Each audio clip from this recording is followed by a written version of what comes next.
You didn't lose your mind. You lost the version of yourself that was willing to keep pretending. And the strange thing is, those two things feel almost identical at first. One morning you wake up and the life you built, the one that looks completely fine from the outside, the one other people genuinely envy, starts making this low, quiet sound inside your chest, like a hum that shouldn't be there, like a note held just slightly off key. You can't explain it to anyone because nothing is technically wrong. Your bills are paid, your relationships look intact, you show up, you perform, you smile at the right moments. But something underneath all of that is pulling in a direction you haven't let yourself name yet. And that pull, that quiet, insistent tug, is where this story actually begins. I remember the exact moment I stopped being able to ignore it. I was sitting in a coffee shop on a Tuesday afternoon, waiting for a call I didn't want to take, drinking something warm I hadn't tasted, watching people move past the window with this strange feeling that I was watching them through glass, even though I was technically outside. Not lonely exactly, just somehow located slightly to the left of my own life. Like I was present, but not quite inhabiting the space I was standing in. And the weird part wasn't the feeling itself. The weird part was realizing I'd been feeling it for a long time. Years, maybe. I'd just been moving fast enough that it never quite caught up with me. That's the thing about the frequency you've been living at. The busy, slightly numb, always moving one. It keeps the signal from coming through. You fill every gap with noise. Podcasts on the commute, music in the shower, your phone in your hand the second you wake up, not because you're addicted to any of it specifically, but because silence has started to feel like a place where something uncomfortable lives. And as long as you keep the noise going, you don't have to find out what it is. It's not a conscious strategy. You don't sit down and decide to avoid yourself. It just becomes the texture of the day, and eventually, the texture of the year. But bodies are honest in a way that minds aren't. And mine started talking in the only language I was slow enough to hear. The sleep changed first. Not dramatic insomnia, just this strange quality of rest that left me tired in a way sleep didn't touch. I'd wake up at 4 in the morning with no reason, the room completely still, my chest doing that low hum again, and I'd lie there for 20 minutes trying to figure out what I was anxious about and come up empty. Nothing was wrong. And somehow that was the most unsettling part of all. Then the appetite for certain people started shifting. Not suddenly, not as a decision, just a slow, cellular level pulling back from conversations that used to feel like enough. I'd sit with people I genuinely liked and feel this faint exhaustion after, like I'd spent the whole time performing rather than actually being there. I started choosing quiet evenings over things I'd previously wanted, and then came the guilt about choosing them, which was its own kind of noise. The people around me noticed before I had language for what was happening. A friend told me I seemed distant. My brother asked if something was going on at work. I said I was just tired, which was true, just not in the way they meant. Because the tiredness wasn't from doing too much. It was from maintaining a frequency that had never really been mine. If any of this is landing somewhere familiar, I want you to stay with me, because what comes next is the part nobody tells you about. And honestly, if I had known it earlier, it would have changed everything. Subscribe and hit the frequency button. It genuinely helps more people find this. Here's what I didn't understand then. The pulling back, the sleep disruption, the subtle grief I couldn't attach to any actual loss. That wasn't a breakdown beginning. That was my system doing something I hadn't given it credit for. It was routing around the noise, redirecting bandwidth away from channels that had stopped carrying anything worth receiving. And the discomfort of that process, the friction of it, wasn't damage. It was the sensation of something real trying to surface through years of careful, well-intentioned suppression.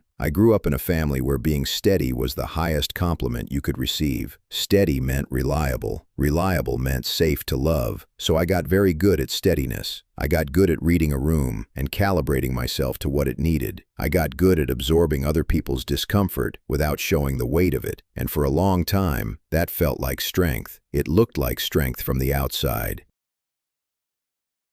But what I was actually doing was borrowing a frequency from my environment and running it through my system as if it were my own. And the body, the honest, inconvenient body, eventually sends you a bill for that. The bill looked like 4 in the morning. It looked like sitting in that coffee shop feeling made of glass. It looked like a Tuesday where nothing was wrong and everything felt slightly unbearable anyway. And the question underneath all of it, the one I hadn't been ready to ask until that specific afternoon with the untasted drink and the call I didn't want to take, was this: whose life is this, exactly? And the terrifying, clarifying, strangely relieving answer that came back was, I genuinely wasn't sure anymore. The moment I admitted I didn't recognize my own life anymore, something in me stopped waiting for permission to fall apart. And that's when things got genuinely strange. Not dramatic, not cinematic, not the kind of unraveling you can point to and explain to someone over dinner. Just this steady, relentless unveiling of everything I had been pretending not to notice. And the first thing it showed me was how loud I had made my own life, specifically so I would never have to hear it. I started paying attention to the noise, not fixing it, just watching it. And what I saw was almost embarrassing in how obvious it was once I could see it. Every time a quiet moment opened up, I filled it, not with anything intentional, just reflexively. Phone up, music on, a conversation started for no real reason, a task invented from thin air just to have somewhere to put my hands. I had been so good at this for so long that it didn't even feel like avoidance. It felt like personality. It felt like just being the kind of person who likes to stay busy. But underneath the busyness, underneath the reliable steadiness I mentioned before, there was something that had been trying to get my attention for years, and it had learned to be patient. The clearest way I can describe what started happening is this. You know that feeling when you're in a room where someone is playing music slightly too quietly, and you can't quite make out the song, but you can feel it at the edge of your awareness, and it takes up just enough mental space to be mildly irritating without ever becoming clear enough to name. That's what this felt like. A frequency I couldn't tune into properly, because my own volume was always just a little too high.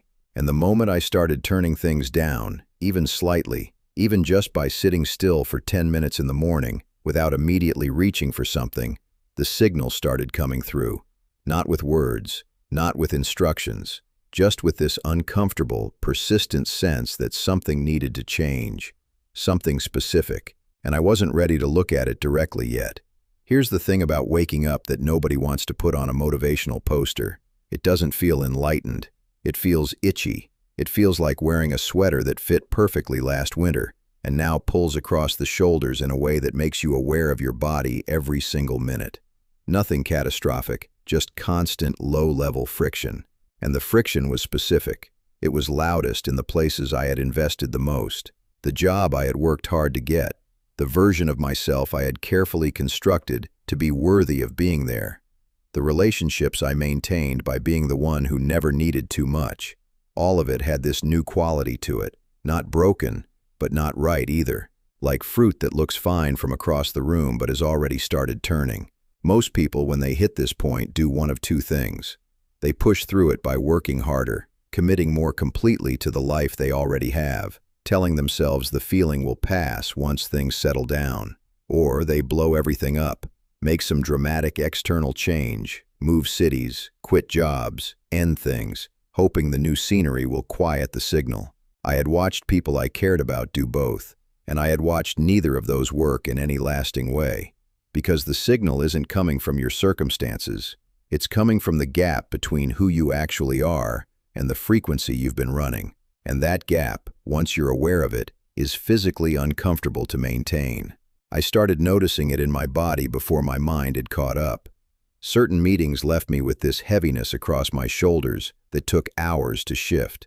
Certain conversations left a kind of residue, not emotional exactly, more like the feeling after too much screen time, a mild overstimulation that made me want to sit in a dark room and just breathe. And certain moments of genuine quiet, rare as they were, felt like coming up for air. Like my system was saying, yes, this, more of this, please.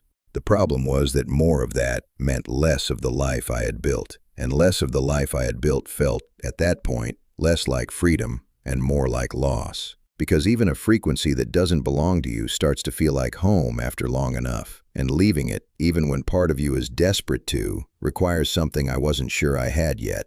Not courage, exactly. Something quieter than courage. Something that looks, from the outside, a lot like simply getting tired enough of the friction that staying stops feeling safer than moving. And I was almost there. Almost. But not quite. Because right around this time, something happened that pushed me past almost entirely, and I did not see it coming even slightly. The thing that pushed me past almost was a conversation I wasn't supposed to hear. Not a dramatic eavesdrop, not something out of a movie. Just an ordinary Tuesday evening, a half-open door, and two people talking about me in the way people only talk about someone when they're absolutely certain that person isn't listening. And what they said wasn't cruel. That's the part that hit hardest. It was kind, genuinely kind, and somehow that was worse. My colleague Dana and my manager were wrapping up a meeting in the conference room down the hall. I was walking back from the kitchen, coffee in hand, and the door was maybe a third of the way open. I heard my name, and I stopped, not deliberately, just froze the way you do when something bypasses your decision-making entirely and goes straight to your nervous system. And what I heard was Dana saying, in this warm, slightly sad tone, that she worried about me, that I worked so hard and was so good at everything and seemed so put together. And then she said the thing that I've never been able to unhear. She said, "I just don't think he actually enjoys any of it. I think he's just very good at showing up." I stood there in the hallway for what felt like a very long time. The coffee was warm in my hand. The fluorescent light above me made that faint buzzing sound it always made. And something inside me went completely still, not numb, still, the way a room goes still right after a loud sound stops. Because she was right. She was entirely, precisely, uncomfortably right. And the fact that someone who had known me professionally for 2 years could see it more clearly than I had allowed myself to see it in my own life was the thing that finally cracked something open. I didn't say anything. I walked back to my desk, sat down, opened my laptop, and stared at a document I'd been editing for 40 minutes without changing a single word. Because Dana hadn't said anything I didn't already know. She'd just said it out loud in a room where I could hear it. And that, apparently, was the specific delivery method my system had been waiting for. Here's what clarity actually looks like when it arrives. It doesn't look like a revelation. It doesn't feel like light flooding in. It feels more like finally putting on glasses you didn't know you needed, and suddenly every slightly blurry thing you'd been casually navigating snaps into focus all at once.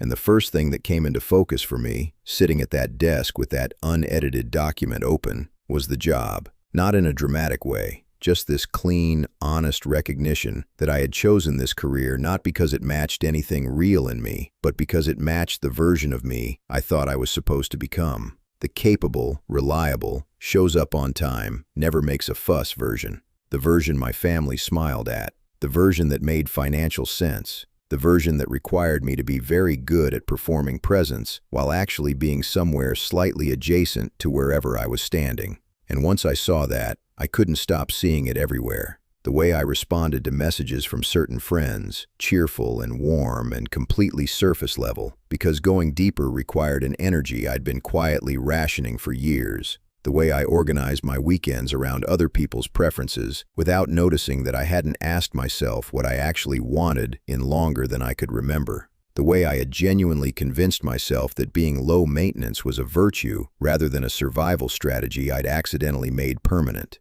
None of this felt like a breakdown. That's important. It felt more like an inventory, like opening a storage unit you've been renting for years and finally walking through it with the lights actually on. And yes, there's dust. And yes, some things in there have definitely expired.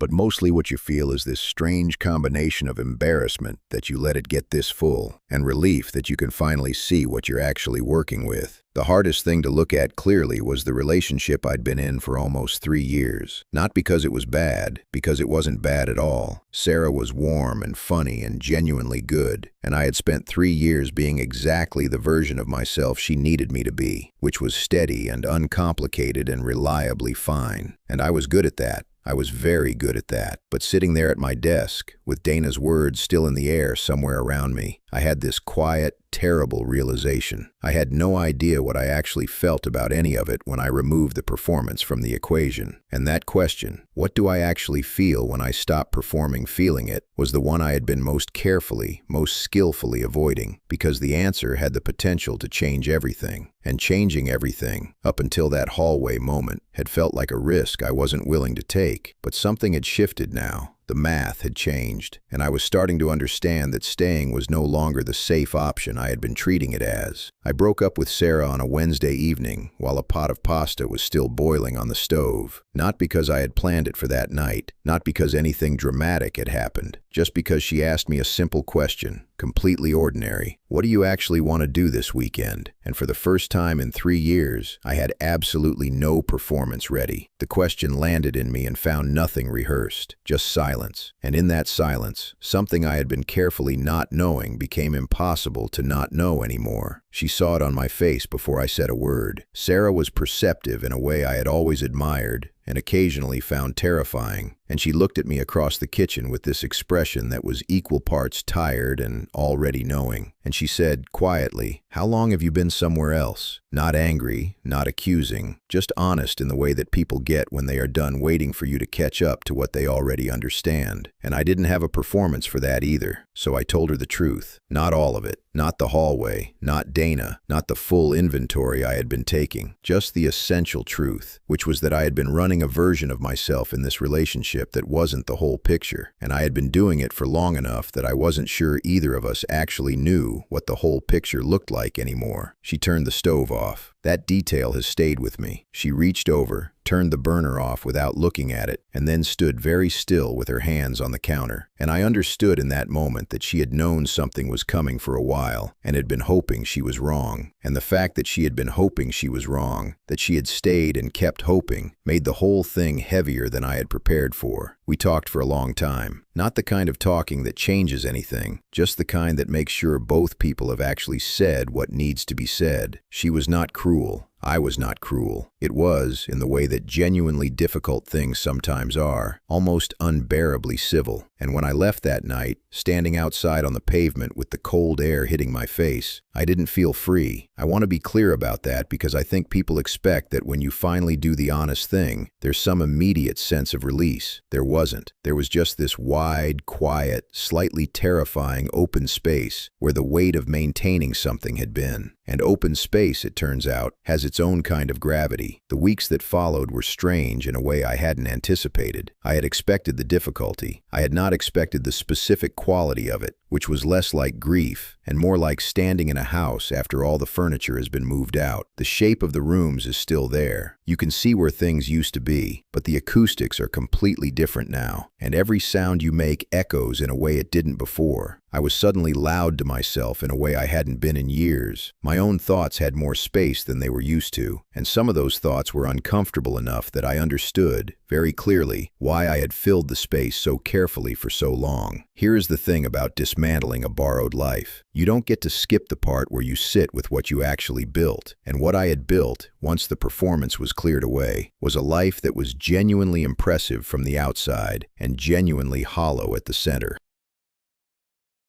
Not because I had made bad choices, because I had made choices designed to be approved of, rather than choices designed to fit me. And those two things can produce almost identical results on the surface for a remarkably long time before the difference becomes undeniable. I started doing something in those weeks that I hadn't done since I was probably a teenager. I started noticing what I actually liked, not what I was supposed to like, not what made sense for someone in my position, just what, when I was alone and quiet and not performing for anyone, actually held my attention without effort. What made an hour disappear, what left me feeling more like myself rather than less. And the list was shorter than I expected, and stranger, and more honest than anything I had put on paper in years.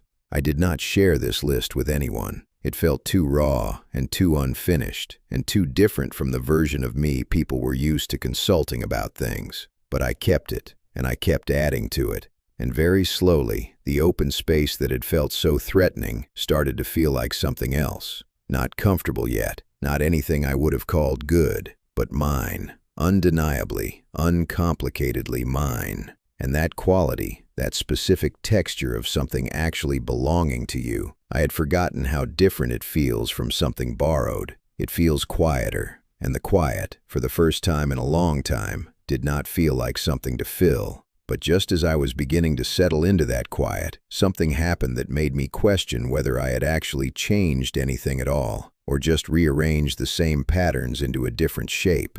3 weeks after ending things with Sarah, I almost called her back. Not because I missed her specifically, because I missed knowing who I was supposed to be when I was around her. And that distinction, the difference between missing a person and missing the identity they provided, is something I had to sit with for a very uncomfortable amount of time before I could see it clearly enough to name it. What happened was this. A mutual friend, Marcus, invited me to a gathering at his place. Small group, people I knew reasonably well. The kind of evening that would have been completely easy 6 months earlier. I showed up, poured myself a drink, started doing the thing I always did, reading the room, calibrating, finding the frequency that would make me most useful and least disruptive to the social ecosystem. And for the first 20 minutes, it worked fine. I was funny when it was appropriate to be funny. I was interested when it was appropriate to be interested. I moved through the room like I always move through rooms, smoothly, without friction, without taking up too much space.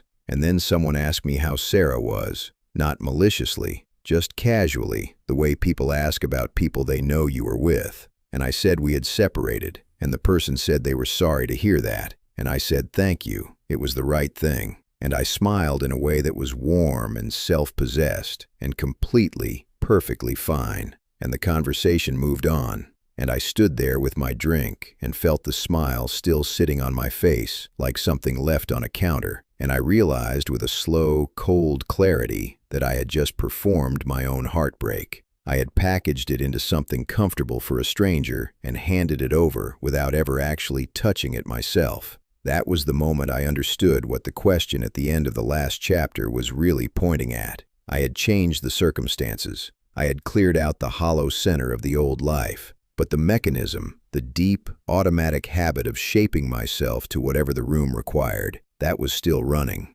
quietly, efficiently, almost invisibly. And the reason it was so hard to catch was that it didn't feel like performance anymore. It felt like personality. It had been running long enough that it had stopped feeling like a choice and started feeling like just the way I was. I left Marcus's place earlier than anyone expected. Said I had an early morning, which was true enough. Drove home with the radio off, which was new, and sat in my parked car for probably 10 minutes before going inside. Not thinking exactly, just noticing the quality of the silence, the way it felt different from the silence I used to fill immediately. Slightly more honest, slightly more willing to stay. And that night I did something I hadn't done in years. I got out a notebook, a physical one, and I wrote down everything I had actually felt that evening. Not what I had expressed, not what I had performed, what I had actually felt, in order, from the moment I walked in. And the list was strange and specific, and nothing I would have said out loud in that room.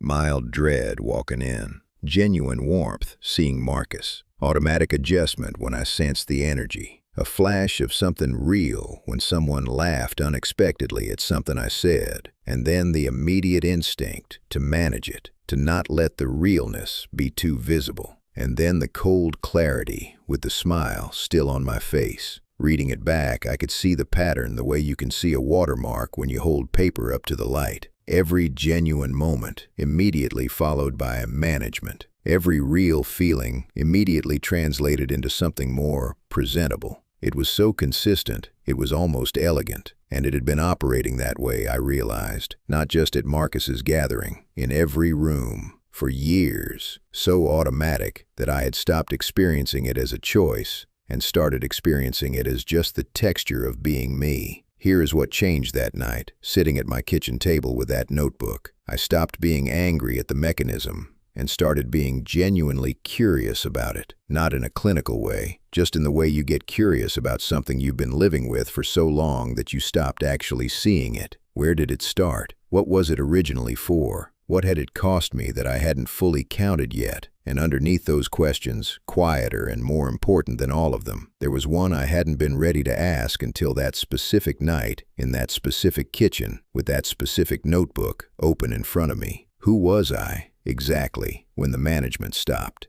when there was no room to read and no frequency to match, and no one watching. What was actually there? Because I was starting to suspect the answer was more interesting than I had been giving it credit for, and I was starting to want to find out badly enough that the wanting itself felt like something new, something that had not been there before, something that did not feel borrowed at all. The answer, when I finally stopped managing long enough to actually find it, was nothing like what I expected. I thought, underneath all the performance, there would be something quiet and simple, and maybe slightly boring. A person who liked certain things, wanted certain things, could be described in a few honest sentences. What I found instead was someone I genuinely did not recognize. Not in a frightening way, more like running into a version of yourself in an old photograph from before you knew how to pose for cameras. Raw, in a way that's almost embarrassing. Real, in a way that's almost startling. It started with small things, the way genuine discoveries usually do. I noticed that when I was completely alone, no audience, no one to calibrate for, I moved differently through a room, slower, more deliberate. I'd stop in the middle of doing something because a thought had arrived that I wanted to actually follow rather than file away for later. I'd spend 20 minutes on something completely impractical, reading about something I had no professional reason to know, just because it was genuinely interesting, and the interest felt clean, unattached to any identity I was supposed to be building. I started going for walks in the early morning before the day had any expectations in it yet. The air at that hour has a specific quality, cooler and quieter than it has any right to be, like the city is still deciding what version of itself to be that day. And I'd walk without headphones, which still felt slightly transgressive, and just let my mind go wherever it actually wanted to go, rather than directing it towards something productive. And what came up during those walks was not what I would have predicted. Old memories I hadn't thought about in years, questions I'd stopped asking because they didn't have useful answers, a persistent low hum of something that felt, cautiously, like excitement. Not the performed enthusiasm I was good at, something quieter and more cellular, like a part of me that had been waiting patiently in a back room, was finally being allowed into the hallway. The notebook was filling up, not with conclusions, just with observations, what I noticed in my own body during different kinds of conversations, which interactions left me feeling more like myself, and which ones left that residue of mild exhaustion I'd learned to recognize. I started tracking it with the same careful attention I had previously reserved for things I was supposed to care about, spreadsheets, performance reviews, other people's emotional states. And what the tracking revealed was a map I hadn't known I was missing, a map of where my actual energy lived versus where I had been spending it. The gap between those two things was wider than I had allowed myself to see. And looking at it clearly, on paper, in my own handwriting, without anyone watching, something in me went very still, and then, very quietly, furious. Not at anyone specific, just at the sheer accumulated weight of years spent carefully investing in directions that had nothing to do with anything real in me. All that effort, all that reliability, all that steady, competent, low maintenance showing up, and almost none of it pointed anywhere that actually mattered to the part of me that was now sitting at a kitchen table at 6 in the morning, finally paying attention. But here is where it gets complicated, because righteous clarity is easy. Staying in it is the hard part. And what tested mine arrived from a completely unexpected direction, which was my family, specifically my mother, who called on a Saturday morning the way she always called, warm and interested and genuinely loving, and asked how I was doing. And I almost said fine. The word was literally forming in my mouth, shaped and ready, the way it had been shaped and ready for 30-something years. And I stopped it, just held the pause for long enough that she asked, "Are you still there?" And I said, "Yeah, I'm here. I'm just trying to figure out how to answer that honestly for once." The silence that followed was only a few seconds long, but it had weight. And then she said, "Okay." And the okay carried something in it that I hadn't expected. Not alarm, not the gentle redirection toward fine that I'd been trained to expect, just a kind of quiet readiness, like some part of her had been waiting for this particular conversation for longer than either of us would say out loud. And what followed was the most honest exchange I'd had with her in years, maybe ever. And somewhere in the middle of it, she said something that landed landed in me so precisely it physically changed my posture. She said, "You know, I always wondered who you were when you weren't busy being what everyone needed." I didn't respond immediately. I was looking out the window at the early morning light, doing something specific to the trees in the street, turning the edges of the leaves this particular shade of gold that only happens for about 20 minutes before the sky gets too bright. And I thought, that's exactly it. That's the whole thing in one sentence. And the fact that she had seen it, had always seen it, had just been waiting for me to be ready to hear it, rearranged something in my chest in a way that I was not prepared for. What I didn't know yet was that this conversation with my mother was about to point me towards something I had been circling for months without quite having the nerve to look at directly. Something that had been sitting quietly at the center of everything, patient and specific, waiting for me to finally have the vocabulary to name it. What my mother pointed me toward, without either of us using the word directly, was writing. Not writing as a career concept, not writing as something to monetize or develop into a brand or present at a dinner party when someone asks what you do. Writing is the thing I had been doing quietly and privately since I was probably 14 years old and had stopped talking about somewhere around the time I decided to become the kind of person other people found reliable. I had kept notebooks for years. I had filled them and stored them in a box under my bed with the same careful secrecy I imagine other people reserve for things they are genuinely ashamed of. And the reason I kept them secret was not shame exactly. It was something closer to protection. Like if I let anyone see that this was the thing that actually mattered to me, they would do something with that information that I couldn't control. My mother had known anyway. Of course she had. She mentioned, almost in passing during that Saturday call, that she had found a notebook I left at her house years ago and had read a few pages before realizing what it was. She said she had closed it immediately, and then she said, "But those few pages were the most like you I have ever heard you sound." And I sat with that for a long time after we hung up. The most like me. Not the most impressive, not the most accomplished, the most like me. I went and found the box under my bed that same afternoon, pulled it out, sat on the floor with my back against the bed frame, and opened the most recent notebook, which was about 8 months old, from before the hallway moment, before the coffee shop, before any of this had a name. And reading it was genuinely disorienting. Not because the writing was particularly good or particularly bad, because it was so nakedly honest. Every page was the version of me that had no audience, the one that didn't calibrate. The one that said what it actually thought about things, without checking first whether that thought was appropriate or useful or easy to receive.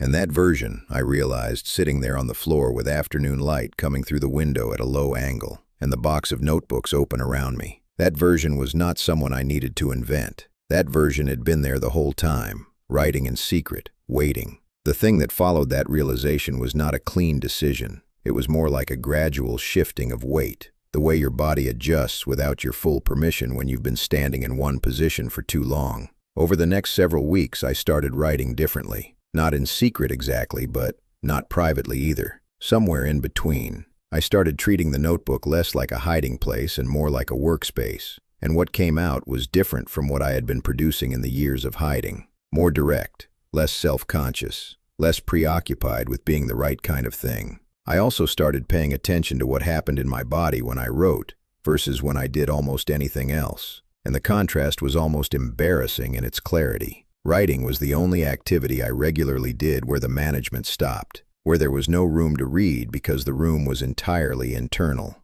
where the only frequency I had to match was my own. And every session left me feeling not energized exactly, more like correctly used, like a tool being used for its actual purpose, rather than improvised into something it was never designed to be. The resistance, when it arrived, came from the direction I expected least, not from anyone outside, from the part of me that had spent decades building the reliable, uncomplicated, shows-up-on-time version of my life. That part made a very coherent case. It said, "You have a career, you have responsibilities, you have spent years building credibility in a specific direction, and walking away from that direction now would be, at minimum, impractical, and quite possibly self-indulgent." And the argument was not wrong. It was completely logical. It just wasn't true. And I was getting better, slowly and imperfectly, at knowing the difference between those two things. What finally quieted the argument was not a counter-argument. It was a question I started asking every time the resistance got loud. I would ask, what is the actual cost of continuing in the direction I am already going? Not the practical cost, the other kind, the daily, cellular, accumulating cost of spending the majority of my waking hours in a mode that was not mine. And when I let myself answer that question honestly, the math was not even close. The life I was protecting by staying safe was already costing me more than the risk of changing it. I just hadn't been counting the right things. But knowing the math and actually moving are two entirely different problems. And what I was about to discover was that the universe, or whatever you want to call the force that operates when you finally start telling the truth, has a specific and slightly uncomfortable sense of timing. Because just as I had reached this point, just as I was finally, genuinely, shakily ready to make a real move in a new direction, something landed in my life that tested every single thing I thought I had figured out. The thing that landed was a job offer, not a small one, the kind that arrives in a clean email with precise language and a number at the bottom that makes you sit very still for a moment, because it represents everything the old version of you spent years working toward. Senior position, significant step up, the kind of title that changes how people look at you in rooms. And it came from a company I had genuinely respected for a long time, through a connection I had maintained carefully, through exactly the kind of professional relationship the reliable, steady, shows-up-on-time version of me had cultivated so well. It was, by every external measure, the obvious next move, the one that made complete, logical sense, the one that, 6 months earlier, I would have accepted within 48 hours without a single reservation. I stared at that email for a long time. The light in my apartment was doing something specific that afternoon, a low, gray quality that happens when clouds are thick enough to diffuse everything evenly. No shadows, just flat, honest light that makes every surface look exactly like what it is. And I sat there in that flat, honest light and felt something I had not expected to feel, which was nothing. Not excitement, not fear, not even the complicated ambivalence I might have anticipated. Just a kind of empty neutral that was, in its own way, more informative than any strong feeling would have been. Because the old me would have felt something immediately, would have already started constructing the narrative, already started placing the new title into the story of who I was becoming. The silence where that instinct used to live told me more than the offer itself. I didn't respond that day. I went for one of my early morning walks, except it was afternoon, which felt slightly transgressive in a way that I registered as meaningful. I walked without direction, which was new. Usually even my walks had a loose structure, a general loop, a vague sense of destination. This time I just moved and let my feet make decisions and paid attention to what my body did in the presence of this information. And what it did was almost nothing. A faint tightness in the shoulders when I thought about accepting. And when I imagined declining, something that was not quite relief but was in the same neighborhood, a slight loosening, the kind of physical response that happens below the level of conscious decision and is, for that reason, almost impossible to argue with. I called my brother that evening, not for advice exactly, just to think out loud with someone who had known me long enough to hear the difference between what I was saying and what I actually meant. His name is Patrick. And he has this quality of listening that I have always been grateful for, which is that he does not immediately try to fix or redirect. He just stays in the room with whatever you bring him until the shape of it becomes clearer. I told him about the offer. I told him the number. He was quiet for a moment and then said, "So why do you sound like someone who just received disappointing news?" And I said, "I don't know." And he said, "Yes, you do." And he was right. What I knew, and what I said out loud for the first time in that conversation, was that accepting the offer would mean giving the next several years of my life to something that had nothing to do with the map I had been drawing in those notebooks. It would mean choosing the version of the story that made sense to everyone watching over the version that was actually mine. And I had done that once already. I had done it for long enough that I had forgotten I was doing it, and I was not willing to do it again. Not now. Not after all of this. Patrick didn't tell me what to do. He said, "Sounds like you already know." And I said, "Knowing and doing are different things." And he said, "They are, yeah." And then he said something that I've thought about almost every day since. He said, "The offer isn't the test. The test is whether you trust what you figured out when things were quiet enough to figure it out." And I sat with that for a long time after we hung up. Because here's the thing about clarity that comes from genuine internal work. It is not loud. It does not arrive with fanfare or certainty or the kind of confidence that makes decisions feel easy. It arrives quietly, in notebook pages and early morning walks and conversations you weren't prepared to have honestly. And when a loud external thing appears and asks you to choose between the quiet truth and the obvious answer, the quiet truth is very easy to talk yourself out of, especially when the obvious answer is wrapped in something that looks exactly like success. I did not talk myself out of it, but I came closer than I would like to admit. And what kept me from it was not courage or conviction or any of the things people say when they describe making a brave choice. It was something much simpler and much less heroic. It was just that I could not make myself write the acceptance email. Every time I opened a draft, the words felt like putting on clothes that belonged to someone else. And eventually I stopped trying to force them and started paying attention to what that feeling was actually telling me. And what it was telling me was the same thing it had been telling me for months, in the hallway, at Marcus's gathering, on the floor with the notebook spread around me. Stop performing. Stop borrowing. Stop showing up for a life that fits someone else's idea of you. The right thing is quieter than this, and you already know where it is. I declined the offer on a Thursday morning, sitting at my kitchen table with a cup of coffee that had gone cold while I wrote and rewrote a single paragraph. Not because the words were hard to find, because I kept stopping to check whether I was making the choice from the quiet, honest place or from some newer, more sophisticated version of performance. The line between genuine clarity and self-indulgent romanticism is not always obvious, and I had learned enough by then to know that my mind was capable of dressing one up as the other when it suited a narrative I wanted to believe. So I kept checking, and every time I checked, the answer was the same. The quiet place said no, clearly, consistently, without drama, and eventually I stopped second-guessing it and sent the email. The response was gracious, professional, and then nothing. No fanfare, no consequence, no immediate sign that I had done either the right or the wrong thing. Just the ordinary Tuesday quality of a Thursday morning, the same kitchen, the same light, the same slightly cold coffee. And that ordinariness was, in its own way, exactly what I needed, because I had half expected the universe to respond to a significant choice with some kind of signal. What I got instead was just my regular life, waiting patiently on the other side of the decision, exactly as it had been before,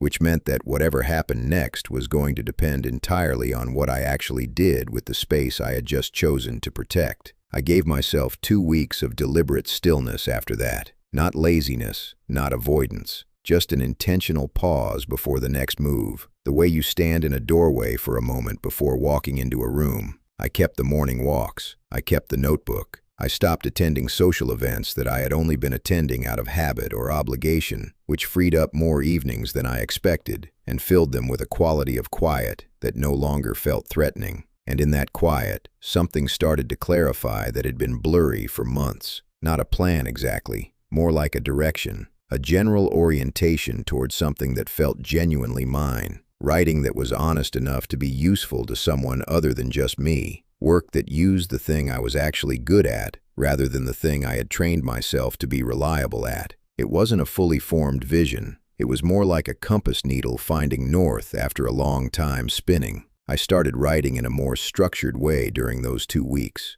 not for anyone in particular, just writing the way you practice an instrument in a room with the door closed, not for performance, just to get better at the thing, to understand what you can and can't do yet, to find where the edges are. And what surprised me was how much I already knew. Years of secret notebooks had given me more practice than I had given myself credit for. The voice was already there, not polished, not ready for anything public, but present and distinct, and recognizably mine in a way that the work I had been doing professionally for years had never been. That recognition, the feeling of reading something back and thinking, yes, that sounds like me, not a version of me, just me, that was new. Or rather, it was very old enough that I had forgotten it existed. I also started sleeping differently. The 4 in the morning waking stopped, gradually, then completely. The low hum in my chest that I had been living with for so long, I had stopped registering it as unusual, simply was not there one morning. And I noticed its absence the way you notice when a sound you had adapted to finally stops. The silence where it had been was not empty. It had a different texture, warmer, more like the silence at the end of something than the silence at the beginning of a problem. And I sat with it for a while before I let myself believe it was real. Patrick called me about a month after the offer, checking in the way he does, casually, with no agenda. I told him things felt different. He asked how, and I said, quieter. He said, good quiet or empty quiet? And I said, good quiet. The kind where things are actually happening underneath, rather than the kind where you have just run out of noise. And he said, yeah, I can hear it. And something about being told that the change was audible, that it had made it into my voice without my arranging it there, settled something in me that I hadn't known was still unsettled. I won't tell you that everything resolved cleanly after that. Life does not work the way a tidy ending would require. The career shift took longer than the decision to make it. There were months of practical uncertainty and financial discomfort, and days when the old resistance made its case so persuasively that I had to go back to the notebooks just to remember what I had actually figured out. But the compass needle held, imperfectly, with occasional spinning, but it held, and that was enough to keep moving. I am telling you this not because the story is finished. It isn't, and I am not sure that is the point. I am telling you this because of what I found sitting in a hallway I wasn't supposed to be standing in, listening to someone describe me accurately in a room where they thought I couldn't hear. I found out that the life I had built was legible to everyone around me in ways I had not allowed it to be legible to myself. And that gap between how clearly others could see what was missing and how carefully I had been not seeing it was the most expensive thing I had ever maintained. Here is what I actually believe now, after all of it. The heaviest thing a person can carry is not failure, or loss, or grief. It is the accumulated weight of a self that was designed for someone else's comfort. You can carry it for years without fully registering the weight, because you adapt to it so gradually. But the body knows. The body keeps an honest count, even when the mind has stopped looking at the numbers. And eventually, one way or another, it hands you the bill. The question I want to leave you with is this. If someone who knew you well, who had watched you closely for years, were to describe you honestly in a room where they thought you couldn't hear, what would they say is missing? Not what would they criticize. What would they say with genuine warmth and a trace of sadness, the way Dana spoke about me in that hallway? What would they name that you have been too busy or too careful or too practical to name yourself? Sit with that. Actually sit with it. Because the answer is probably the most important information you have about where you need to go next. If this story landed somewhere real for you, leave a comment below. And if you want to keep going with these kinds of conversations, subscribe and leave a like. It genuinely helps, and it means the next story finds the person who needs it.